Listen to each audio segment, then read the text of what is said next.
Morning po mga kapatid sa Panginoon. Our today's devotion is intimacy with Jesus. No, yung lapit po natin, closeness po natin sa ating Panginoong Yesus. Our scripture reading ay makikita po natin sa Luke chapter 10 verse 18 to 20. But our key verse ay makikita po natin sa John chapter 14 verse number 9. At babasahin ko po sa inyo in John chapter 14 verse 9. Ang sabi po dito ng Panginoong Yesus, sapagkat ang context po nito ay ang Panginoon, pinakita po niya sa mga disciples na siya po ang daan, katotohanan at ang buhay in John 14:6. At wala makaparoroon sa Ama, kundi sa pamamagitan niya lamang. And then makikita po natin as si Peter po ay, si Philip rather, ay nagtanong po kung pwede po bang ipakita ni Jesus ang Ama. At yun po ay makapagbibigay sa kanya ng kasapatan. So, ang naging tanong sa kanya ni Jesus kay Philip, sa verse 9, sabi po dito, Jesus said unto him, Have I been so long time with you, and yet hast thou not known me, Philip? He that hath seen me hath seen the Father, and now sayest thou then, Shew us the Father. So, ang sabi ni Jesus sa kanya, hindi ba matagal mo na ako nakasama, Philip? No? At ang sabi ng Panginoon, ngunit hindi mo ako nakilala, ngunit hindi mo ako kilala. No? So, makikita po natin na ang mga salitang ito actually ay hindi po ito rebuke ng Panginoong Jesucristo or hindi po dito nabigla ang ating Panginoong Jesus. Kumbaga, ipinapakita lang po dito ni Jesus na si Philip po and other disciples, of course, ay dapat pong mapalapit yung kanilang closeness. Sila po'y mapalapit sa atin pong Panginoong Jesucristo. Kapagkat makikita po natin sa Luke chapter 10 verse 18 to 20 na binigyan po sila ng Panginoon ng kapangyarihan over demons. So napaka-intimate po ng relationship nila sa Panginoong Jesucristo.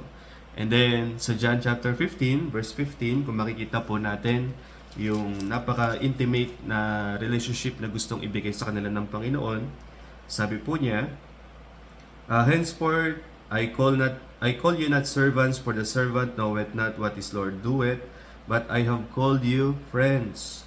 For all things that I have heard of my Father, I have made known unto you. So, tinawag po niya itong mga disciples po niya na hindi na servant, kundi mga kaibigan, no? Mga tunay na kaibigan. So, yan po ang kalooban ng Diyos na tayo po'y magkaroon ng true friendship dito sa lupang ito sa atin pong Panginoong Jesucristo. Pag titingnan po natin ang tunay na pagiging kaibigan, ang ibig sabihin po niyan, tayo po'y kaisa ng puso, ng isipan at ng espiritu. So, napakahalaga po na kung tayo ay merong tunay na pagkakaibigan sa Panginoong Hesus, kailangan kaisa po tayo ng kanyang puso, ng kanyang isipan at ng kanyang espiritu. So, yan po ang dapat buhay natin bilang mga Kristiyano, na tayo po ay magkaroon ng intimate, close relationship sa ating pong Panginoong Jesucristo. Kasi kagaya po ni Philip, sabi nga ng Panginoon, hindi ba matagal mo na ako nakasama?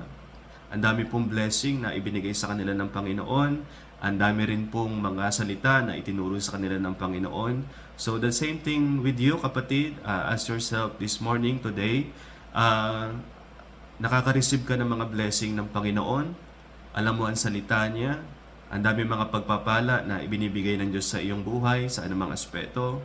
Maaring sa ministeryo, maaring sa trabaho, maaring sa negosyo, maaring sa pamilya, nakaka-receive ka ng blessing, alam mo ang salita ng Diyos, alam mo ang Biblia, pero kilala mo ba talaga ang Panginoong Jesucristo?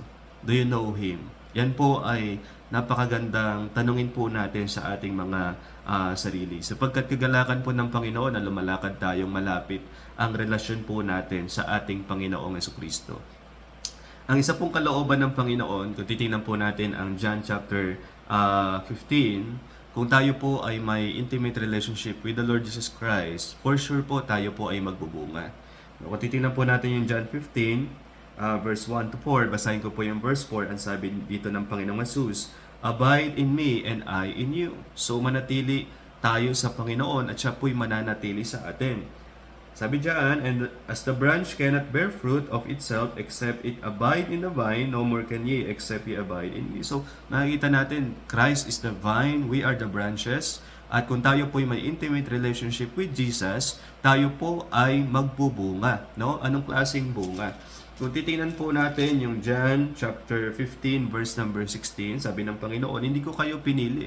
Ay, hindi nyo ako pinili, ngunit pinili ko kayo. Yun po ang sabi ng Panginoon, that you should go and bring forth fruit, na kayo ay magpatuloy at kayo ay magbunga. No, ano po yung bunga na sinasabi po dito? Ito po ay ang bunga ng pag-ibig. No, yung bunga ng pag-ibig ng Panginoong Hesus sa buhay ng bawat isa po sa atin. Because context-wise, kung titignan po natin sa verse 12, ang sabi ng Panginoon, "This is my commandment, that ye love one another as I have loved you." Ito ang utos ko, na mahalin ninyo ang bawat isa gaya ng pag-ibig ko sa inyo. Verse 13, ito yung ginawa ng Panginoong Hesus, "Greater love hath no man than this, that a man lay down his life for his friends." So, dakila ang ginawa ng Panginoon sa atin. Ibinigay niya ang kanyang sariling buhay dahil po sa kanyang pag-ibig sa atin, na tayo po'y tinuring po niya na kanyang mga kaibigan. So, yan po ang tunay na pagkakaibigan. Yan po ang intimate relationship. Kaya mong ibigay ang iyong sarili, ang iyong buhay, sacrificially, selflessly, forgivingly. Yan po ang kalooban ng Panginoon sa buhay natin bilang mga mananampalataya. So, if you are a Christian, sabihin mo na marami kang nagagawa sa Panginoon. Pero if you cannot love one another, if you cannot love other people, no, if you cannot love your fellow believers, and if you cannot love God sa iyong buhay, it is very evident po na wala kang intimate relationship sa atin pong Panginoong Jesucristo. So, kasi pag meron tayong intimate relationship sa Panginoon, makikita po natin na hindi na po tayo nag-iisa, at hindi po tayo kulang sa unawa or kulang sa compassion or kulang po sa pag-ibig. So, makikita po natin na ang buhay natin bilang mga Kristiyano, kung meron tayong malalim na relationship sa Panginoon, hindi po natin idodraw yung attention sa ating sarili, kundi ipapakita po natin sa ating buhay na si Jesus po ang may complete control sa ating buhay. No, yung pag-ibig niya nananatili sa atin, kaya nakikita rin po sa atin yung pag-ibig natin sa kapwa natin. So, napakahalaga po na maging intimate tayo sa ating Panginoong Jesucristo. Again, kapatid, maaring alam mo ang salita ng Diyos, nakaka-receive ka ng mga blessing ng Panginoon, natagal ka ng Kristiyano, matagal ka ng mananampalataya, pero ang tanong, kilala mo ba ang Panginoon? Si Jesus ba ang iyong tunay na kaibigan? Nakaka-relate ka ba sa Panginoon Jesucristo?